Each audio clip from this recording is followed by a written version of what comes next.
Sa araw nga pong ito ay magluluto at pamamahagi bilang charity yung pamunuan at mga membro ng PSGDII o Patriot Squadron Guardians Defender International Incorporated sa pangunguna ng aming Tatay Viper, International President. Dalhin namin dun sa location site ng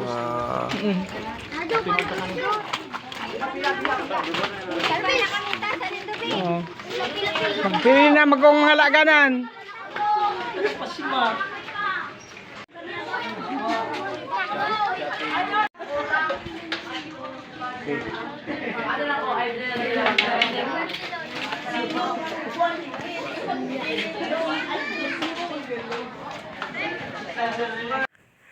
Nag-umpisa na po na magpamigay ng mainit na sabaw at goto.